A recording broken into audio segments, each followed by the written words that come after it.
अस्सलाम वालेकुम दोस्तों, मेरा नाम बिलाल। तुसीं देख रहे हो बिलाल फेरी वाला 2। तो जनाब अज असीं जान लेना फेरी लाने वास्ते, लेकिन बारिश ने काम खराब करता जनाब। बारिश की वजह तो चेक करो, बारिश जी ना बाहर बदल ही बदल हुए पे, ठीक है। इसकी वजह तो काम बड़ा खराब हो रहा है। जरा लाइफ करके थोड़ा लग भाई मैं बरांडे से बढ़िया ना, मेरा बरांडा नीवा जा चेक करो। बारिश हो रही शुरू हो रही है, मैं ज़्यादा हो इस तो पहले ਇਹਦਾ ਮੂਡ ਵੇਖ ਲਓ ਬਾਰਿਸ਼ ਦਾ ਅੱਛੇ ਤਰੀਕੇ ਨਾਲ।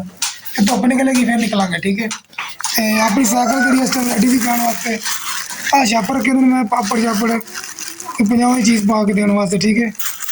ਤੇ ਅੱਲਾਹ ਤਾਲਾ ਭਲਾ ਕਰੇ। ਡੱਬਾ ਵਾਲਾ ਮੈਂ ਖਾਲੀ ਕਰ ਦਿੱਤਾ ਅਗਲਾ ਰਾਤ ਦਾ।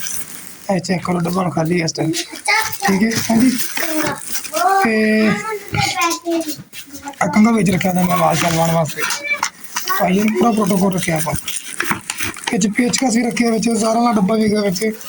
तो रस्सा जो लगा मैं जनाब तुम विखाना रस्सा तुम विखाई आ वेखो जनाब।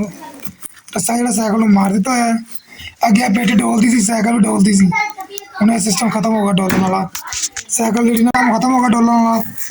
आ रोटियां का थोड़ा, ठीक है। आ पापड़ मेरे कल फुल करो, अज थोड़े रह गए बस। आ थोड़े उत्ते सेव किया मेरी बोतलों कल खवा के लेते हैं। बारिश रुक गई तो सुबह ही निज़ाम चल जाएगा। रात में अपनी साइकिल टाकी मारी है, साफ सुथरी की तरह। तो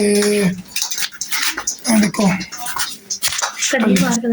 मार डली है तो डली मार ला मुंडा का डली मार ली। मेरा भतीजा भी शहजाद जी वहाँ चेक करिए टेरा दी वहाँ देगी, लेकिन थोड़ी नॉर्मल कटेगी थोड़ी जी।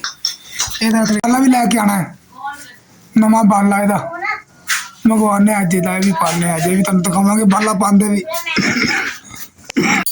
बारिश रुकती है फिर भी इन्हें फेरी लगाने का हफ्ता फिर तुम दसांगे बारिश कितने बजे खलोती है। 7 बजे 7 टाइम जा रहा है, अजे तक बारिश नहीं रुकी।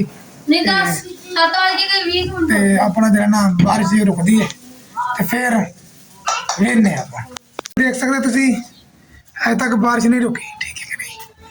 देखो बारिश अजे पै रही है, अगे चंगी चुट्टी ला गई होंगे कड़ियाँ पै रही माड़ियां मोटियां। तो बारिश रुकेगी तो फिर कोई हिसाब लावे तो फिर आप ना फेरी लावे अल्लाह खैर करे।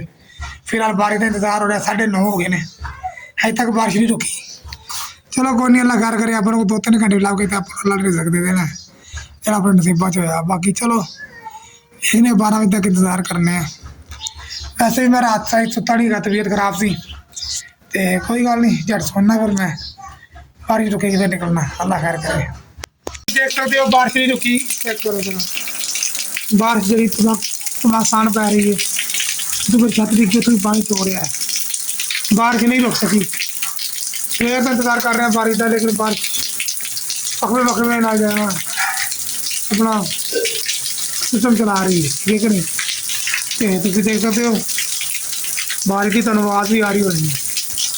लिहाजा बारिश नहीं खलोती तो आज छुट्टी होगी फिर अल्लाह खैर करे। चलो कोई नहीं, बाकी हम कल कल निकला मेरी चल भला फेरी लैके, ठीक है। तो कल फेरी लैके जावे तुम दिखावे अपना फेरी का निज़ाम सारा, ठीक है। तो अज आप फेरी लगानी थी, बारिश पै गई, बारिश की वजह तो बड़ा निज़ाम खराब हो गया। चेक करो, ठीक है। आज तैयारी टुट गई अपनी। चलो कोई नहीं, अल्लाह वाला के अल्लाह के दुख देने वाला है। बहरहाल हम मिलने जी नेक्स्ट वीडियो से मैं दे इजाज़त है। कल सोचे आप जनाब डिसाइड करा, ठीक हो गया जी। साइकिल चेक कर लो मेरी, ठीक है। साइकिल मेरी में खलोती है, ठीक है जी। चलो जी मैंने दे इजाज़त, अल्लाह हाफिज़।